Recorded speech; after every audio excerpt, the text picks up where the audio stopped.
Hello friends, welcome to ज्ञान मंदिर channel.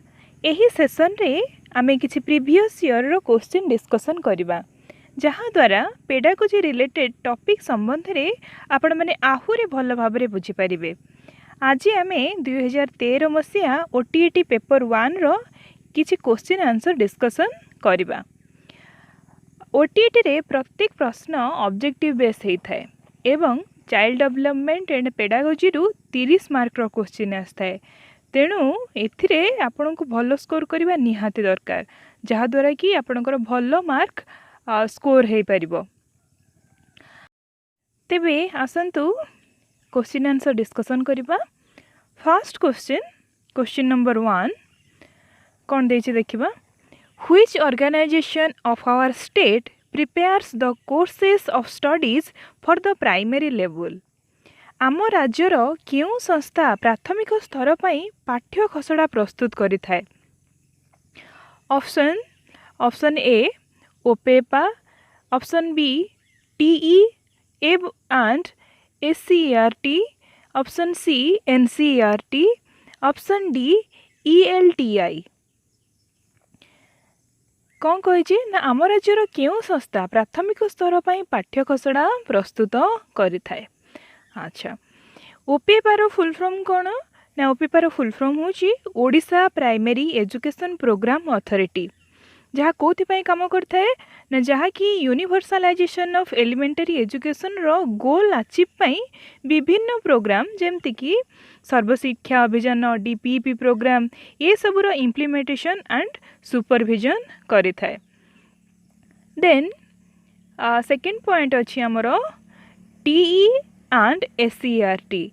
TE रो फुल फॉर्म कोन ना टीचर एजुकेटर्स एंड एससीईआरटी रो full form state council of educational research and training, जहाँ कि प्रत्येक स्टेट रे थाए। एससीईआरटी प्रत्येक स्टेट रे थाए। It's a autonomous body which works on formulation of curriculum, preparation of textbooks, teachers handbooks and teacher training within the state. तेबे आपण माने क्वेश्चन रो आंसर ऑलरेडी गेस कर सारिबेनी। नेक्स्ट ऑप्शन को जिबा हमें ऑप्शन सी एनसीईआरटी। एनसीईआरटी रो फुल फॉर्म कोन ना national council of educational research and training which is first established in 1961. Next point अच्छे आमर कौन ना ईएलटीआई या छाड़ू। तेबे एक नंबर क्वेश्चन रो राइट आंसर कौन ना option number B TE and SCERT. Next question देखिबा। Question 2 which one of the followings indicates child's physical growth? निम्नोक्त मध्यरु केउंटी शिशुर शारीरिक अभिवृद्धि को सूचौची? Option A negative, option B quantitative, option C qualitative, option D positive. Negative कहले नकारात्मक, क्वांटिटेटिव अर्थात परिमाणात्मक अर्थात जहाँ को आमे ठीक भाव में मापी पारिबा, कौन सी एकक माध्यम रे ताकू आमे ठीक भाव में मापी पारिबा। देन ऑप्शन सी क्वालिटेटिव गुणात्मक, गुणात्मक जिनस को आमे संपूर्ण भाव में सठिक भाव में मापी पारंती नाही, आकु केवल ऑब्जर्व माध्यम रे ही आमे जानी पारंती। देन पॉजिटिव, पॉजिटिव कहले सकारात्मक। तेबे क्वेश्चन कौन कही ना निम्नोक्त मध्यरु केउंटी शिशुर शारीरिक अभिवृद्धि को सूचौची? शिशुर शारीरिक अभिवृद्धि केउंटे को सब बुझाए ना जेमति कि शिशुर शरीर वृद्धि, ओजन रे वृद्धि, उच्चता रे वृद्धि हवा, ये सब जिनस को शारीरिक अभिवृद्धि बोली कहा जाए। तेणु आंसर कौन हम ना ऑप्शन बी क्वांटिटेटिव। आमे आम प्रीवियस क्लास रे ग्रोथ एंड डेवलपमेंट विषय डिस्कशन करथिले, जोठी कि जानिथिले जे ग्रोथ होची क्वांटिटेटिव एंड डेवलपमेंट होची क्वालिटेटिव। एणु क्वेश्चन दिया जाइए शिशुर शारीरिक अभिवृद्धि अर्थात शारीरिक अभिवृद्धि को आमे ठीक भाव में मापी पारिबा। तेणु आंसर यार कौन हम ना क्वांटिटेटिव, जहाँकि ऑप्शन बी रे देइछि। नेक्स्ट क्वेश्चन को जिबा। Question number 3 individual learns from his own mistakes. This statement is based on which learning theory? व्यक्ति निजर भूल रू ही ଶିଖେ। ଏହା କେଉଁ ଶିକ୍ଷଣ ତତ୍ତ୍ୱ ଉପରେ ଆଧାରିତ? ଅର୍ଥାତ୍ ବ୍ୟକ୍ତି ବାରମ୍ବାର ଭୁଲ କରି କରି ହିଁ ଠିକ୍ ଜିନିଷକୁ ଶିଖେ। ଏହା କେଉଁ ଶିକ୍ଷଣ ତତ୍ତ୍ୱ ଉପରେ ଆଧାରିତ? ଅପସନ୍ ଏ ଇନ୍ଷ୍ଟ୍ରୁମେଣ୍ଟାଲ କଣ୍ଡିସନିଂ ଅର୍ଥାତ୍ ଯାନ୍ତ୍ରିକ ଅନୁବନ୍ଧ। ଅପସନ୍ ବି ଇନସାଇଟ୍ ଅନ୍ତର୍ଦୃଷ୍ଟି। Option C trial and error ପ୍ରଯତ୍ନ ପ୍ରମାଦ। ଅପସନ୍ ଡି କ୍ଲାସିକାଲ କଣ୍ଡିସନିଂ ସାପେକ୍ଷ ପ୍ରତିବର୍ତ୍ତ।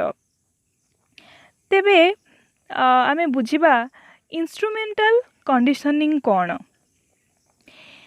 ଇନ୍ଷ୍ଟ୍ରୁମେଣ୍ଟାଲ କଣ୍ଡିସନିଂର ଅନ୍ୟ ନାମ ହେଉଛି ଅପେରାଣ୍ଟ କଣ୍ଡିସନିଂ ଥିଓରି। ଆମେରିକାର ସାଇକୋଲୋଜିଷ୍ଟ B.F. ସ୍କିନର ଏହି ତତ୍ତ୍ୱର ଜନକ। ଏହି ତତ୍ତ୍ୱ ଅନୁଯାୟୀ କୌଣସି ସଠିକ୍ ପ୍ରୟାସ ପରେ କିଛି ରିଇନଫୋର୍ସମେଣ୍ଟ ବା ପୁନର୍ବଳନ ପୁରସ୍କାର ଦେଲେ ସେ ଯିଏ ସେ କାମଟିକୁ କରୁଥାଏ ସେ ସେହି କାର୍ଯ୍ୟରେ ଭଲ ଦକ୍ଷତା ତାର ଆସିଥାଏ, ବା ତିରସ୍କାର କିମ୍ବା ଦଣ୍ଡ ଦେଲେ ସେ ପ୍ରୟାସରୁ ସମ୍ପୂର୍ଣ୍ଣ ଦୂରୀଭୂତ ହୋଇଥାଏ। ଦେନ୍ ସେକେଣ୍ଡ ପଏଣ୍ଟ ଇନସାଇଟ୍ ଅନ୍ତର୍ଦୃଷ୍ଟି। ଇନସାଇଟ୍ ଥିଓରି ଯାହାକି ଗେଷ୍ଟାଲଟ ଫ୍ୟାମିଲିର ଅନ୍ତର୍ଗତ ଅଟେ। ଏହି କ୍ଷେତ୍ରରେ କୋହେଲର, କୋଫକା, ୱର୍ଦିମୋରଙ୍କର ଭୂମିକା ଅତୁଳନୀୟ ଅଟେ। ଏହି ତତ୍ତ୍ୱ ଅନ୍ତର୍ଦୃଷ୍ଟି ମାଧ୍ୟମରେ ହଠାତ୍ କୌଣସି ସମସ୍ୟାର ସମାଧାନ କରିବାକୁ ବୁଝାଇଥାଏ। Next option C trial and error. ଆମେରିକାର psychologist E.L. Thorndike trial and error ଥିଓରିର ଜନକ ଅଟନ୍ତି। ଏହି ତତ୍ତ୍ୱରେ ଯେକୌଣସି କାର୍ଯ୍ୟ ହାସଲ ନିମନ୍ତେ ବାରମ୍ବାର ବିଫଳ ପ୍ରୟାସଗୁଡ଼ିକ ମାଧ୍ୟମରେ କିପରି ଶେଷରେ ସଫଳତା ମିଳେ ସେ ବିଷୟରେ ବର୍ଣ୍ଣନା କରାଯାଇଛି। ଏଥିସହିତ ଜାଣିଥାନ୍ତୁ E.L. ଥର୍ନଡାଇକ୍ଙ୍କୁ ମଧ୍ୟ ଏଜୁକେସନାଲ ସାଇକୋଲୋଜିର ଫାଦର ଭାବରେ ଜଣାଯାଏ। Next option D classical conditioning. Russian psychologist Pavlov ହେଉଛନ୍ତି ଏ ତତ୍ତ୍ୱର ଜନକ। ସେ ପ୍ରତ୍ୟେକ ପ୍ରତିକ୍ରିୟାର କିଛି ନା କିଛି ଉଦ୍ଦୀପକ ରହିଥାଏ ବୋଲି ତାଙ୍କ ତତ୍ତ୍ୱରେ ଦର୍ଶାଇଛନ୍ତି। ଷ୍ଟିମୁଲସ୍ ଆଣ୍ଡ ରେସ୍ପନ୍ସର ବଣ୍ଡେଜକୁ ସେ କ୍ଲାସିକାଲ କଣ୍ଡିସନିଂ ଥିଓରିରେ ଦର୍ଶାଇଛନ୍ତି। ଏହାକୁ ଆମେ ପରେ ଗୋଟିଏ ଗୋଟିଏ କରି ଲର୍ଣ୍ଣିଂ ଥିଓରି ପଢ଼ିବା, because these are very important. ପ୍ରାୟ ସବୁ ଏକ୍ଜାମରେ ଏ ଥିଓରିରୁ କ୍ୱେଶ୍ଚିନ୍ ଆସିଥାଏ। ତାହେଲେ କ୍ୱେଶ୍ଚିନ୍ 3ର ଆନ୍ସର କ'ଣ ହେବ ନା, କ୍ୱେଶ୍ଚିନ୍ 3 ଆମକୁ କ'ଣ କହୁଥିଲା? ବ୍ୟକ୍ତି ନିଜର ଭୁଲରୁ ହିଁ ଶିଖେ। କେଉଁ ଥିଓରିରେ କୁହାଯାଇଛି ଯେ ବାରମ୍ବାର ଭୁଲ ପ୍ରୟାସ କରି କରି ହିଁ ଶେଷରେ ସଫଳତା ହିଁ ମିଳେ? Option C trial and error. ତାହେଲେ ଆନ୍ସର କ'ଣ ହେବ? Trial and error. Next question number 4, Which of the following statement is not true? ନିମ୍ନୋକ୍ତ ମଧ୍ୟରୁ କେଉଁ ତଥ୍ୟଟି ଠିକ୍ ନୁହେଁ? Option A growth is a biological process ଅର୍ଥାତ୍ ଅଭିବୃଦ୍ଧି ଏକ ଜୈବିକ ପ୍ରକ୍ରିୟା। Option B development is a quantitative process ବିକାଶ ଏକ ପରିମାଣାତ୍ମକ ପ୍ରକ୍ରିୟା। Option C education is a goal oriented process ଶିକ୍ଷା ଏକ ଲକ୍ଷ୍ୟାଭିମୁଖୀ ପ୍ରକ୍ରିୟା। Option D learning is a process of behavioural changes ଶିକ୍ଷଣ ଏକ ଆଚରଣଗତ ପରିବର୍ତ୍ତନ ପ୍ରକ୍ରିୟା ଦର୍ଶାଇଛନ୍ତି। ତେବେ କ୍ୱେଶ୍ଚିନ୍ କ'ଣ କହିଛି ନା ନିମ୍ନୋକ୍ତ ମଧ୍ୟରୁ କେଉଁ ତଥ୍ୟଟି ଠିକ୍ ନୁହେଁ ଅର୍ଥାତ୍ କେଉଁଟି ଭୁଲ? Growth is a biological process ଅଭିବୃଦ୍ଧି ଏକ ଜୈବିକ ପ୍ରକ୍ରିୟା। ହଁ, ଏହା ତ ଠିକ୍ ଅଛି। କାହିଁକି ନା ଆମର ଅଭିବୃଦ୍ଧି ଏକ ଜୈବିକ ପ୍ରକ୍ରିୟା ହିଁ ଅଟେ। ନେକ୍ସଟ କ'ଣ କହିଛି? Development is a quantitative process. Development is a quantitative process. Is it right? ଯଦି ଆପଣମାନେ ମୋର ପ୍ରିଭିୟସ୍ କ୍ଲାସ୍କୁ ଦେଖିଥିବେ ତାହେଲେ ଠିକ୍ ଭାବରେ ଜାଣିପାରୁଥିବେ ଏହା ଠିକ୍ ଦେଇଛି କି ଭୁଲ ଦେଇଛି। Development is not only quantitative process, it is also A qualitative process. ତେଣୁ ଆମେ ଆନ୍ସର ଅଲରେଡ଼ି ପାଇଗଲେଣି।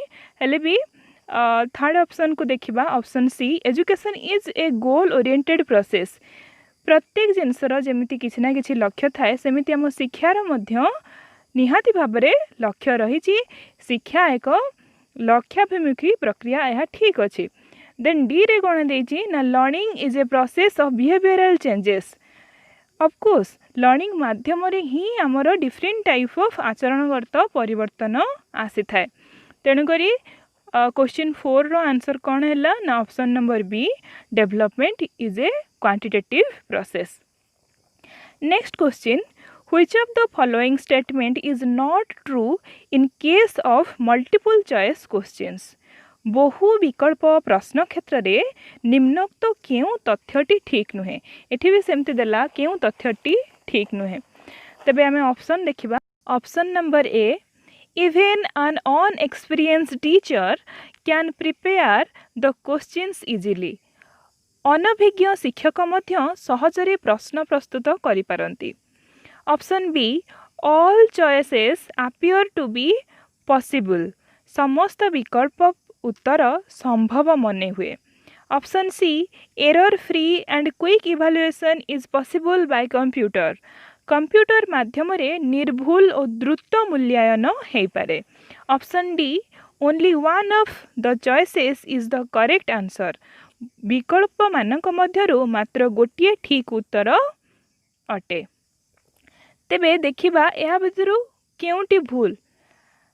जदि आमे बी सी एवं डी को देखिबा यह ठीक अछि काहेकि ना जेतबेले आमे मल्टीपल क्वेश्चन करि थाउ तार आंसर करि थाउ सेतबेले हमकु तार ऑप्शन एभଳି देइथाय जेमति कि कैंडिडेट को लागे कि सबुतक ऑप्शन प्राय ठीक अछि ता धुरु हमकु सबुठु कोठा अधिका ठीक ताकू ही बाछिबा को पड़े। देन सी रे हमर जो देछि error free and quick evaluation is possible by computer. Yes computer माध्यम रे खूब जल्दी एवं निर्भुल भाबरे मूल्यांकन प्रक्रिया हेइ थाए जहाँकि जड़े व्यक्ति पक्षरे सब संभव हो न थाए निर्भुल मूल्यांकन किंतु कंप्यूटर ठीक भावरे आ खूब कम समय भितर कौन करि थाए ना निर्भुल भावरे मूल्यांकन करि थाए। डी रे कहिछि only one of the choices is the correct answer. हाँ निहाती भावरे जे जेते चारिटी कि पांचटी आमको ऑप्शन दे थाए किंतु ता भितरु गोटिए आंसर ही ठीक होता है। तेणु कोटी यार आंसर हम ना ऑप्शन नंबर ए। कहीं ना ये क्वेश्चन हमको कही जे बहु विकल्प प्रश्न क्षेत्र में निम्नोक्त मध्यरु क्यों तथ्यटी ठीक नुहे। तेणु कौ तथ्यटी ठीक नुहे ना ऑप्शन नंबर ए जे अनभिज्ञ शिक्षक मध्य सहजरे प्रश्न प्रस्तुत करि पारंती। अनभिज्ञ शिक्षक केबे हेले ठीक भावरे सहजरे प्रश्न प्रस्तुत करि परिबे नाही। नेक्स्ट क्वेश्चन आमे देखिबा what type of evaluation identifies learning deficiencies and difficulties of the learner. शिक्षार्थी मानकर शैक्षिक दोष दुर्बलता केउ प्रकार मूल्यांकन द्वारा निरूपण करा जाई थाए। ऑप्शन नंबर ए प्लेसमेंट व्यवस्थान। ऑप्शन नंबर बी समाप्ति सूचक summative. Option number C continuous निरविच्छिन्न। ऑप्शन नंबर डी डायग्नोस्टिक नैदानिक। तेबे क्वेश्चन कौन कही ना शिक्षार्थी मानकर शैक्षिक दोष दुर्बलता केउ प्रकार मूल्यांकन द्वारा निरूपण करा जाई थाए। को मूल्यांकन द्वारा आमे शिक्षार्थीर दोष दुर्बलता को मापी थांती बा जानी पारि थांती। Option A placement. Placement evaluation रे कौन होता है ना placement evaluation evaluate what students already know. जेतबेले पिलाटी को कोनोसी शिक्षानुष्ठान रे एडमिशन नबाकू हुए सेतबेले तार कोनोसी एंट्रांस निया जाय थाए किबा किछि भाइभा हेता त किछि क्वेश्चन आंसर पचरा जाय थाए जहा फल कि पिलाटी आगु कौन जानी आउ ताको को सेक्टर रे जिबा दरकार से विषय रे ठीक भाबरे मूल्यांकन हो पारि थाए। नेक्स्ट अच्छी कौन ना समाप्ति सूचक बा summative evaluation which evaluate about the students master the objectives of the lesson और नॉट। समाप्ति सूचक बा समेटिव इवैल्यूएशन रे आमे मेजर करि थांती इवैल्यूएट करि थांती जे जो ऑब्जेक्टिव्स को नै कि कोनोसी विषय पढ़ा जाइथिला से विषयर शेष रे से सब ऑब्जेक्टिव्स पिला माने गेन करि पारिछंती कि नाही यह साधारणतः गोटे सेशन रो एंड रे हेता है जेमति कि semester exam annual exam A सब को समेटिव इवैल्यूएशन बोली कहा जाए। नेक्स्ट कंटिन्यूअस कहले कंटिन्यूअस इवैल्यूएशन जहा कि हमरो बारंबार इवैल्यूएट करबा को बुझाई थाए जेमति कि साप्ताहिक परीक्षा हबा देन पाक्षिक परीक्षा हबा त्रैमासिक परीक्षा हबा हाफ ईयरली परीक्षा हबा ये सब को कंटिन्यूअस इवैल्यूएशन बोली कहा जाए। नेक्स्ट डायग्नोस्टिक इवैल्यूएशन ने कौन होता है ना which evaluate students weakness for remedial instruction. Diagnostic evaluation रे आमे स्टूडेंट रो को सेक्टर रे वीकनेस रही जाइछि ताकू भल भाबरे जानी पारि थांती एवं सही अनुଯାयी फीडबैक बा रिमेडियल क्लास पिला माननकू देई थांती। तेणु हमर क्वेश्चन रे कोन पचारथिला शिक्षार्थी मानकर शैक्षिक दोष दुर्बलता केउ प्रकार मूल्यांकन द्वारा निरूपण करा जाय थाए। तेबे आपण माने यार आंसर जानि सारिबेनी। यार आंसर होची option number D diagnostic. Next question को जिबा question number 7 both the chronological age and the mental age of a pupil is 7 years. He may be classified into which category? जणे छात्रर प्रकृत बयस 7 वर्ष एवं मानसिक बयस मध्य 7 वर्ष हेले छात्रटी निम्नोक्त केउ श्रेणी रे अंतर्भुक्त हेबो। तेबे आमे मने पकेबा IQ रो सूत्र को IQ is equal to MA by CA into 100 ଯେଉଁଠାରେ MA ହେଉଛି मेंटाल एज एंड CA ହେଉଛି क्रोनोलॉजिकल एज।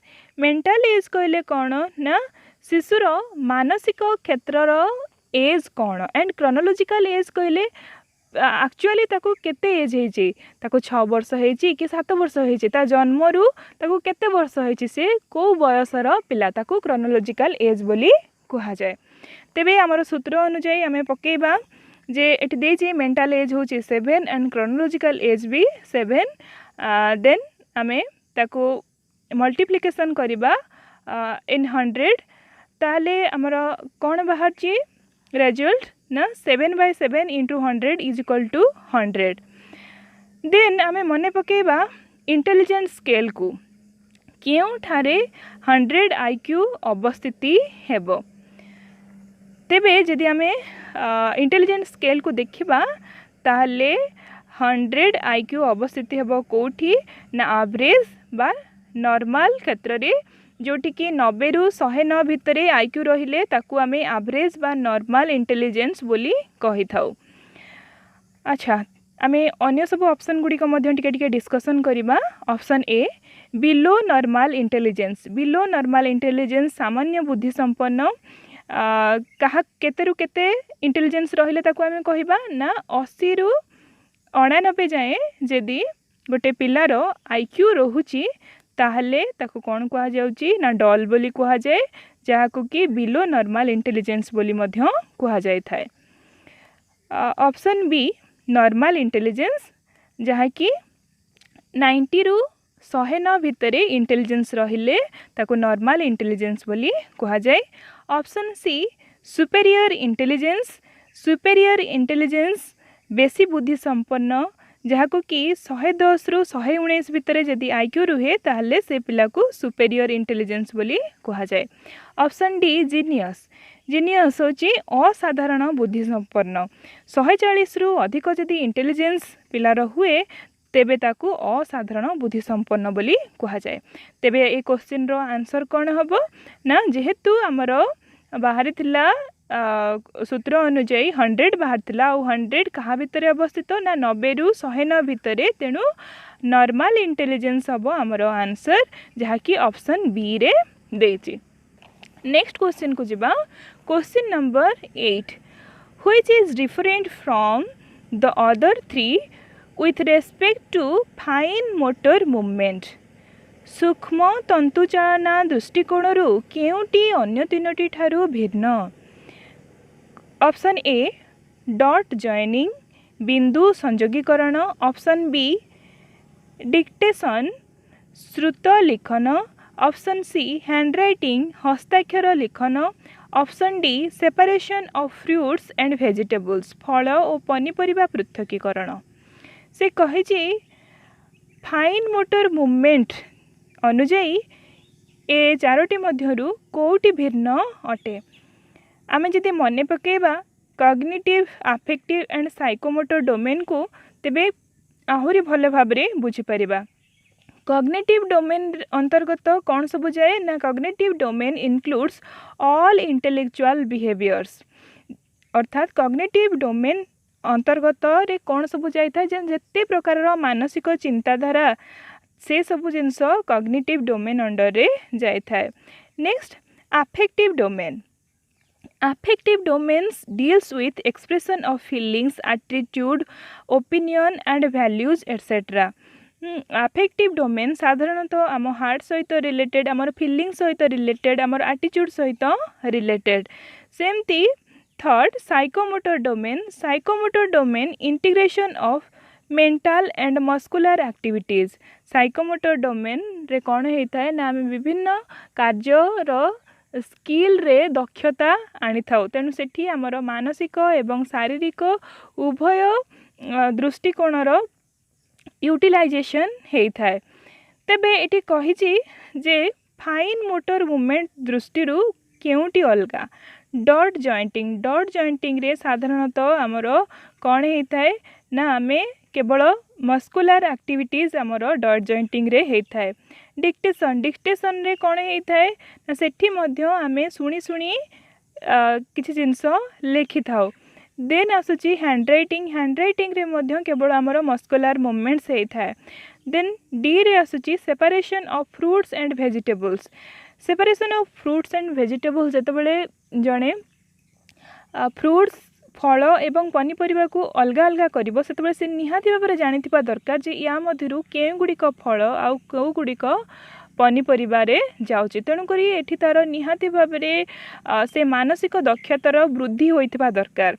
तेणु ए तीनोटी हेउची ए बी सी हेउची फाइन मोटर मूवमेंट रे जाउची एंड डी होउची हमर कॉग्निटिव डोमेन अंतर्गत रे जाउची जोटी की मानसिक अभिवृद्धि हेतिबा निहाती दरकार। तार मानसिक दृष्टिपट रे केउ गुड़िक फ्रूट्स एंड केउ गुड़िक वेजिटेबल्स से जानिथिबा दरकार। तेणु करी ए क्वेश्चन आंसर कौन हबो ना केउटी भिन्न ना ऑप्शन नंबर डी होउची ए तीनोटी ठारू भिन्न separation of fruits and vegetables is the answer. Next question को आमे जिबा question number 9। At the primary stage reading aloud while writing is given importance. This is based on which theory of learning. प्राक प्राथमिक शिक्षा क्षेत्र रे एक समय रे अक्षर लेखिबा और बड़ पाटी रे पढ़िबा उपरे गुरुत्व दिया जाय थाए। यह केउ शिक्षण तत्व उपरे आधारित।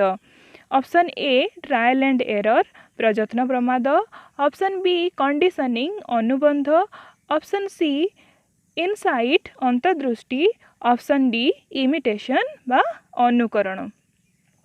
कौन कही ना प्राक प्राथमिक शिक्षा प्री प्राइमरी स्कूल जहाँकि 3 ରୁ 6 वर्षर पिलामानंकु दिया जाय थाए।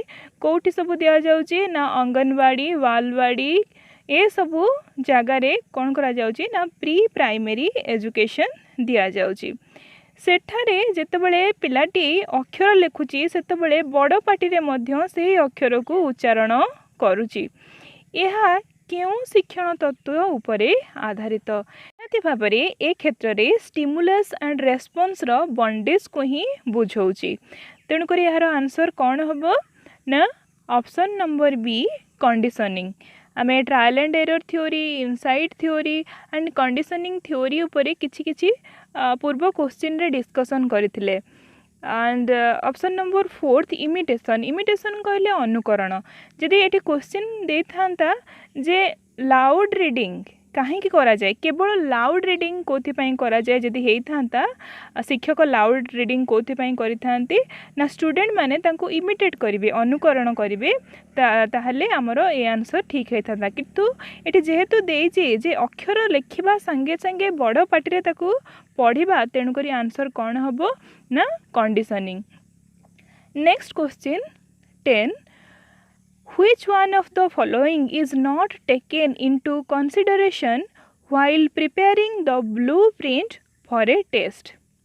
प्रश्नपत्र नक्शा प्रस्तुति समय निम्नोक्त मध्यरु काहाको विचारकु निया जाय न थाए जितेबाला आम ब्लूप्रिंट तैयारी करुचे बा प्रश्नपत्र नक्शा तैयारी करचे सेतबेले ये जो सब ऑप्शन देइछि ता भितरु काहाको आमे विचारकु नेई न थांती ऑप्शन ए टॉपिक प्रसंग ऑप्शन बी इंस्ट्रक्शनल ऑब्जेक्टिव्स शैक्षिक उद्देश्य option C form of questions option D teaching time जितेबाला आम क्वेश्चन करती सेतबेले ऑलरेडी आम से विषय को पढ़े सारी थांती तापरे इभालुएट करने को आम टेस्ट करी थांती और टेस्ट कहाँ माध्यम रे नहीं थांती ना क्वेश्चन माध्यम रे आम पिला मानकर टेस्ट नहीं थांती तेणुक आम जो क्वेश्चन करने को जाती आम कहाँ उपरे वेटेज दे थांती ना डिफरेंट टाइप ऑफ डोमेन उपरे वेटेज दे थांती नॉलेज